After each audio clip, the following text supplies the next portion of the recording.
What's up, everybody? Chris Jackson here, executive producer of Cineview Studios. I am joined with our film commissioner, Tyler Martinolich. How are you, man? Good morning, man. Appreciate it. I appreciate you coming out and trying to clarify some stuff for me, because I think, like a lot of other photographers, I saw the post on Friday, Thursday or Friday, said urgent. Notice immediately, you got to pull permits now to film in public parks. And man, it was crazy how fast that fire spread. Yeah, I don't think myself or even my team thought it would quite get the reaction it did. But I understand where people's fears or concerns or misunderstandings might come from. Yeah.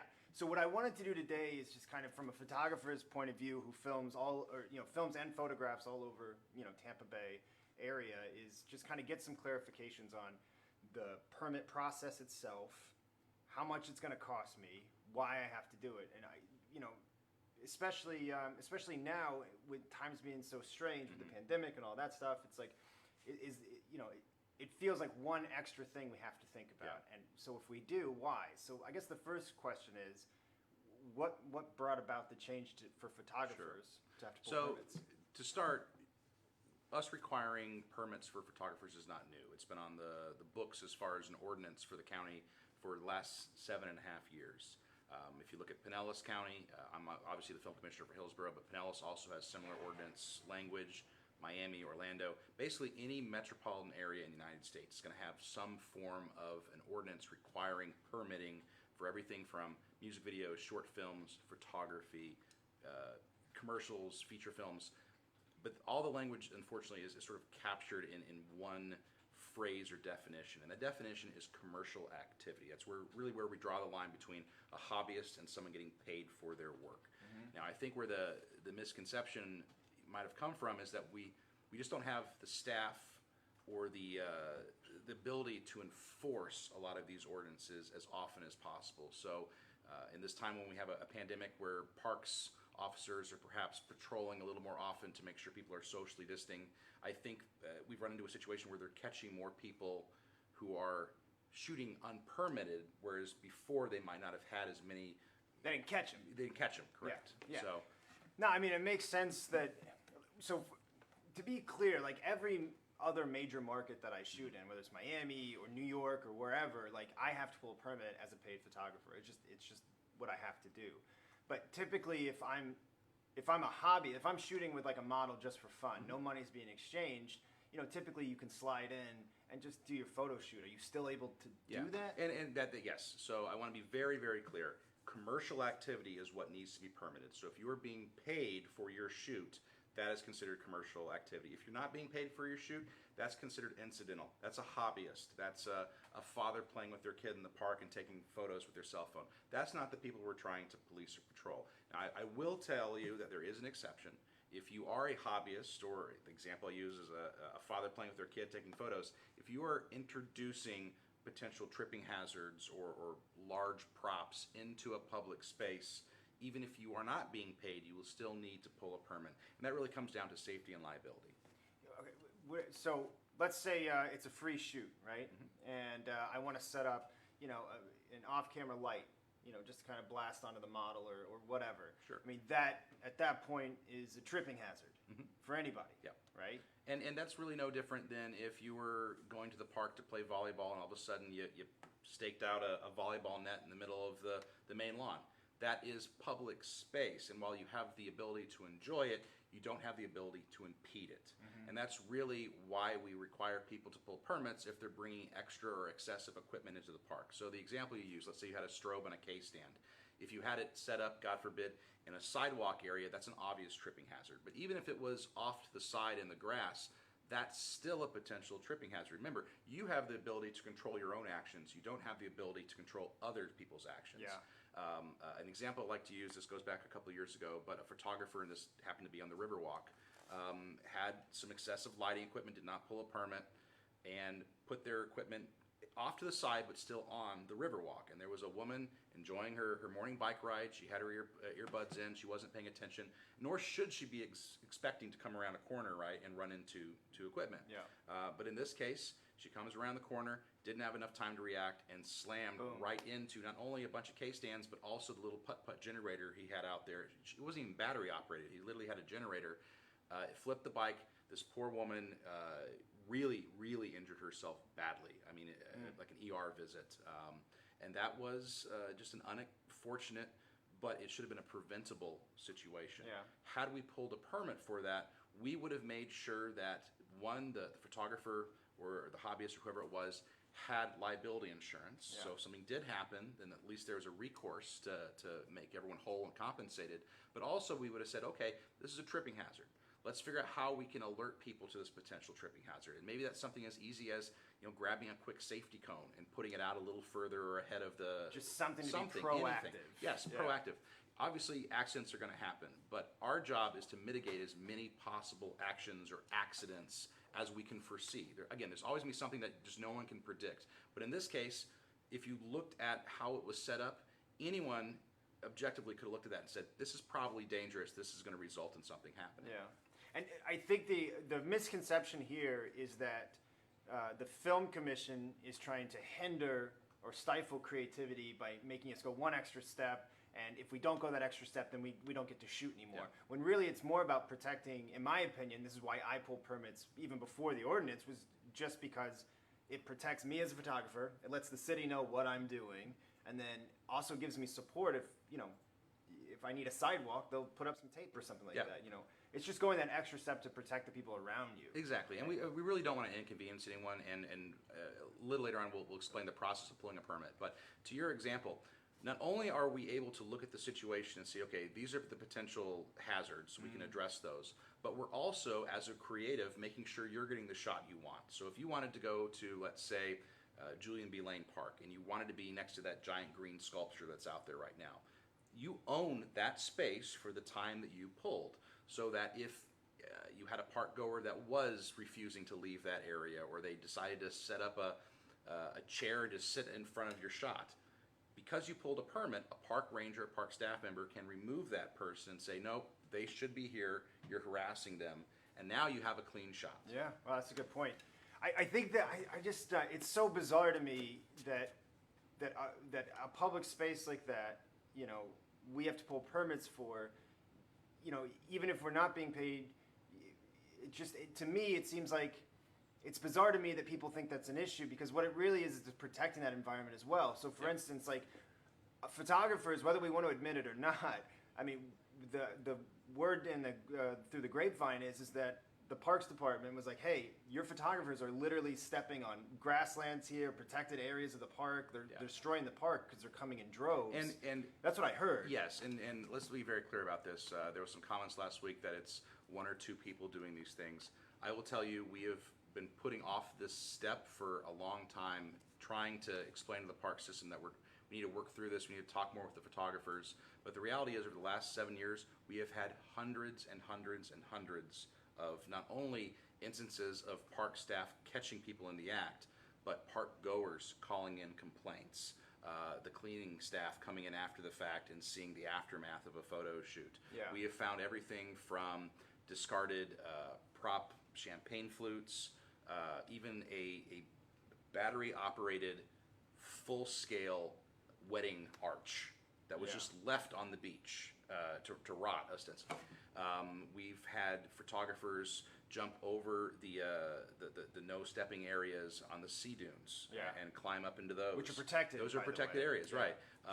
This is really what pushed us over the edge, and we had to implement a more stringent policy at Cypress Point Park in particular. Was last week a park ranger caught someone literally pulling seagrass out of the sand dunes to try to get a better shot. And just environmentally, the grass is what's keeping the sea dunes intact. Yeah. So when you go to that level, there's a clear problem. So I mean, basically what I'm hearing is that there has to be a conversation between photographers and the Parks Department on how we can regulate these instances. And I mean, there are solutions that I have off the top of my head, but our argument as photographers isn't with the Film Commission itself. Our argument or our negotiations needs to be with the Parks Department. Yeah, and I certainly am not encouraging anyone to to angrily call parks or, Right, or yeah, write yeah. nasty letters. This should be a conversation and a polite one and a courteous one. But at the end of the day, our office is set up to implement public policy. We don't write or come up with the policies. Yeah. In this case, it was Parks and Rec saying we need assistance here. This is what we're suggesting happen, and we need you as the film commission to implement it, which is why we posted what we posted last Friday. But you also have to think of the park staff themselves. They are under a lot of stress right now. Underfunded. Under stress because of COVID. And then having to come in after the fact, once the park closes, there's still cleaning crews that come in. And when they find a bunch of gender reveal smoke bombs just haphazardly thrown into the dunes after a photo shoot, that's an issue. Yeah. And I think it's more frustrating because, I know a lot of photographers like myself will go and do nature walk shoots, and I know that the majority of photographers respect and want to protect the environment that we're in. I do think that there needs to be a serious conversation between photographers and the Parks Department about how we can help mitigate some of these things. And I've got a couple ideas, but that aside, going back to the actual process of pooling permits, how I did it myself the other day just as a test, and it took me like a minute and a half, 2 minutes. It was a very quick process. So I just wanted to hear from the horse's mouth, so to speak, what is the process of pooling a permit like? How much does it cost a photographer? Sure. So to start off, to be extremely, extremely clear, there are no fees associated with any of the photo, video, or filming permits that we offer as a film commission. That's been true since day one when we opened. It'll be true as long as I'm the film commissioner. I will never change that policy. We are a free operation. So there's no costs involved for the process itself, to be very clear. As far as the process goes, you go to our website, which is filmtampabay.com. You go to the permit button in the top right-hand corner, and it's a PDF form that you can fill right out there, and there's even a little button that says send it back to us. It goes right to my desk. The PDF form is 4 pages. It's mostly just legalese, so the actual fields you're filling in, I think it's less than 20. It takes 5 minutes. Yep. Honestly, it takes 5 minutes. And if there's a piece of that particular permit that doesn't seem to apply to you, don't fill it out. If we need that information, we'll reach back out to you to get clarification. I was about to say, the other thing is that how responsive your office is even when we're doing commercials or photography, your office is particularly responsive to anything that comes in. Yeah. I'll submit something and get a phone call within like 20, 30 minutes sometimes. And I really appreciate that. But I can't say that's always true. We try to make it as true as possible. But at the end of the day, I'm an office of one. I'm the only person who handles the permit. My counterpart, Jessie, who's also in the room, you can't see her, but she handles our social media. But it's me who's handling the permits. And obviously I have to triage sometimes. There's only so many hours in the day. But I try to be as proactive as possible. And we say as a City of Tampa that we can approve a permit in 3 business days or less. And I want to emphasize the less part. I am very good about getting in touch with whoever's submitting and getting it approved, typically within 24 hours. But that's business days. Remember, we are a public facility, so if you send it to me at 7 p.m. on a Friday for a Saturday morning shoot, there's nothing I can do with that. It's not that I don't want to help you out at that point. I often answer my cell phone after hours, but the people I need to communicate with are closed. Their offices are empty. Yeah, that's what I wanted to bring up, is that you are a facilitator for the permit. It's not like we're submitting to the Parks Department directly. You know what I mean? Yep. Like, there are channels. For people that don't understand, I don't want to belittle anybody or be pedantic, but like there are channels when you submit a permit where it's not just you signing off on something, it's you communicating with people. That's a great distinction. Thank you for bringing that up. If you look at our permit page, and I suggest everyone, even if you're not filling out one, just go online and check it out to see what it is and how easy it is. But on the 5th page is the page that you as the creative don't have to fill out. It's our signature page, and it's detailed. There's 10 different signatures, depending on the municipality, I need to often get or acquire to have approval. That is what our office is doing. So instead of you as the creative having to call up every one of those different offices and stand in line and try to get someone's attention, I'm the one that's acquiring those. It's the direct link. It's a direct link. Yeah. We're cutting out the middleman, so to speak. And if you've ever been frustrated going to the DMV or the post office, that's just government. I am here to try to make it as smooth a process as possible so you're not the one that's having to stand in line. And because of my position and how our office is organized, I'm not having to stand in that line. I'm able to call the person directly and say, hey, here's what's going on. Please approve this. And we walk it through. We make sure we get it done as quickly as possible. Again, 3 business days or less. emphasis on the less. And the other thing is that you have somebody in government, and I mean this, that understands film and television, whereas if you were to call the park superintendent, he's not going to know what film, and you know what I mean? He doesn't understand what film and television requires. He needs somebody there that is already in the loop, and so that's really the main backbone of the film commission, that you have somebody in your corner. Absolutely. I mean, if you were to just to send whatever your equipment list is off to Parks and Rec, they would look at that and say, well, this seems like a whole lot. Yeah. A whole lot. We don't want to deal with that necessarily. But you send it to me, I mean, unless it's some bleeding edge technology I've never yet heard of, most of the stuff on there I understand. I understand what a combo stand is. I understand what a K stand is. You know, if you bring out a dolly track, if you tell me how many feet it is, I know what you're talking about, right? Yeah. And I'm able to, I'd like to say, de-escalate or translate that into government speak to where they don't think it's as large of a project as they might have otherwise assumed. And I'm also able to talk them through about how this is not going to be a big impact on the area. And that's how we're able to get photographers in just about anywhere they want to go, is because I'm the one advocating for them. But I have to know about the shoot to be able to be your advocate. Yeah, 100%. Which is a great segue into the next thing that I wanted to talk about just a little bit is when we're doing the process of pulling a permit, we've talked about it taking some time, and talk about going through the proper channels, and talk about it being free. Is there anything that we should have prepared? Well, actually, I know what we should have prepared. One of the big things, if you're pulling a permit, we have to talk about liability and what that means, because that's a word that's kind of scary to people who aren't doing this professionally. Like, as a professional photographer, and that's not like trying to talk down on people who aren't professional photographers that do this for a living, but you should have, actually most of the time you're required to have liability insurance, because it protects you, it protects people around you, and all that stuff. If I'm a hobbyist photographer, and I put that in quotations, if you're a photographer in my book, but if I'm a hobbyist photographer who's doing it for free, but I need to pull a permit, I don't want to go out and spend $1,000 on production insurance or liability insurance. What are some things that we can do? Sure, and nor should you in this day and age be spending that much money on liability.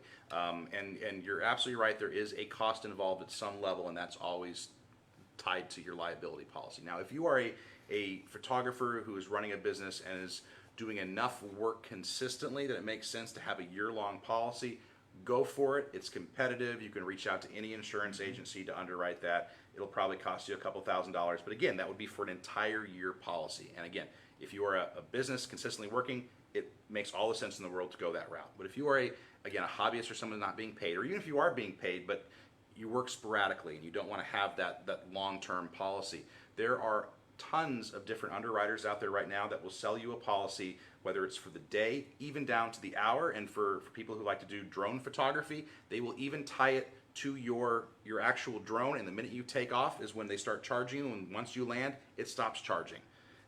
Companies like Verifly or Thimble will sell you an insurance policy for as little as an hour or a minute, sometimes for less than $7. I mean, that is a nominal cost. For the cost of a cup of coffee in often cases, you can have $1 million liability policy, and that's not only protecting you, it's protecting the city, and it's protecting you from people who, again, you cannot control. If a park goer happens to crash through your expensive tripod and smashes your camera, that happened while you were insured. In your general liability policy, you should be able, yes, you have a deductible, but you should be able to at least apply the damages against that. And again, it's often less than $7 for a day policy on Thimble these days. I've been seeing it going for about $25. That's a nominal fee for the the assurance that if something does happen, you have a recourse.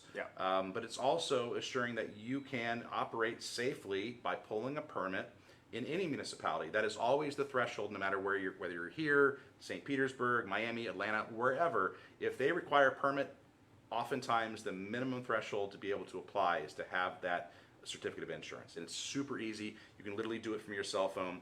As soon as you push pay, it immediately generates what we call a certificate of insurance that you can send on to us. That's all we need. Yeah, and again, it's just one of those things that just protects everybody involved. Like that woman, the story at the beginning of this is like when she busted her stuff up and was in the ER and all that stuff. She sued, and I think in this case rightly so, and had a judgment for millions of dollars against that particular creative. And there's no way that creative would able to be pay that out, right? So without assurance policy, he's now bankrupt. the poor woman who was injured has no recourse. She's never going to get compensated for the damages that she caused or was injured. And that could have been prevented, one, just by having a permit, and two, by having insurance. Yeah. Man, we've covered the fact that they're free to submit to. We talked about how fast it is. I mean, plan your shoots out. We talked about if you're not exchanging money and if you're not trying to impede things, if you're not putting up stands and large props, you don't have to pull a permit. If it's on the camera, you don't have to pull a permit. We've talked about a lot of things about the permit process. One thing we talked about how our negotiations as photographers needs to be with the Parks Department and not with the Film Commission. The last thing I want to talk about is just, unless there's something else you want to bring to the table, the last thing I want to talk about, there's two high traffic spots that photographers love that just got shut down, which was Ben T. Davis. Ben T. Davis and Cypress Point. And Cypress Point. Can't go there anymore. However, there are really great options because I think people don't understand just how massive Hillsborough County is. I mean, it's huge. Yep. And there are so many spots that can replace those two points of access, that are also low. I mean, you've got Picnic Island, which is beautiful. You've got Eureka Springs, which is beautiful. I mean, Lettuce Lake Park, beautiful. Yep. So I think one thing that you could do is utilize the Film Tampa Bay website, and find those locations, because you got locations posted. So we do have a location archive. Again, if you go to our website, which is filmtampabay.com, there's a locations tab at the top. We have every single park in Hillsborough County shot, so you should be able to peruse all of those. But also, just if you want to go to the city or the county's websites, Parks and Rec websites, they also have all of their parks listed.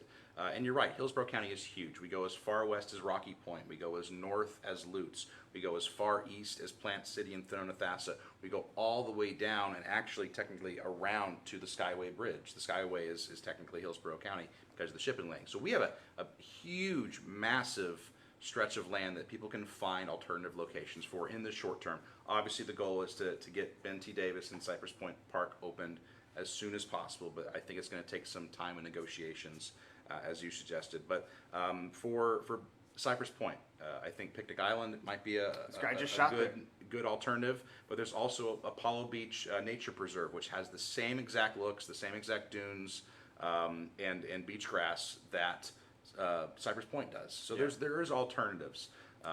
Why Cypress Point and Ben T. Davis specifically have been halted as far as the approval is just the volume of complaints with those two parks specifically just reached an unsustainable level. Yeah, no, I mean, I think it's negotiations that photographers need to have with the Parks Department, and I've got some ideas there, and you don't have to limit yourself to those two spaces. And also, as a photographer, I mean, man, your world opens up when you start looking at how many locations there are in Hillsborough County. I mean, we've done a lot of location scouting in Hillsborough County. I mean, it's incredible. I mean, you've got places that look like the Wild West. Fort Lonesome comes to mind. I mean, that is just, if you've never been out to Fort Lonesome, man, that's stunning over there.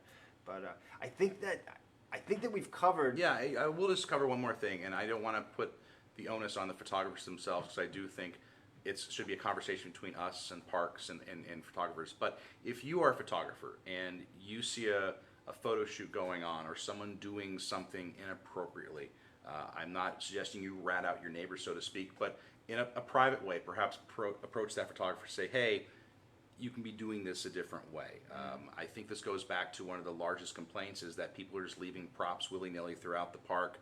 They're jumping into spaces that clearly say stay off that space. So if you're aware of people doing these things, call them out. You don't have to do it publicly. In fact, I would suggest you don't do that. Yeah. It's always better to talk to a person directly. But I do think there needs to be some onus on the photography community themselves to police themselves so that we don't have situations like this. Yeah, I think that I'm definitely open to making the commitment to trying to channel some negotiations between the Film Commission and the Parks Department to try and see what we can do. I have a few ideas right off the bat, and I'd love to talk to other photographers who are here at Cineview Studios, who use our space, who use us as a resource, for finding stuff and equipment and stuff like that. So I think that the conversation is going to continue, but I think this is a positive step to getting photographers to police ourselves. Like, that's important. Like, we're adults, we're professionals. Even if you're a hobbyist, you got to take responsibilities. And I don't think this is a big deal. Like I said, I filled the permit out. on my end. It took me 2.5 minutes. I'd love to hear from other photographers after they watch this video, just to get some feedback. And you guys are always open to answering stuff online. Yep, anytime. We're very, very accessible. Again, I'm a staff of one who approves these permits. So if you're calling the Film Commission, 9 out of 10 times it is me picking up. Yeah. My information's out there, filmtampabay.com. Anyone can reach me.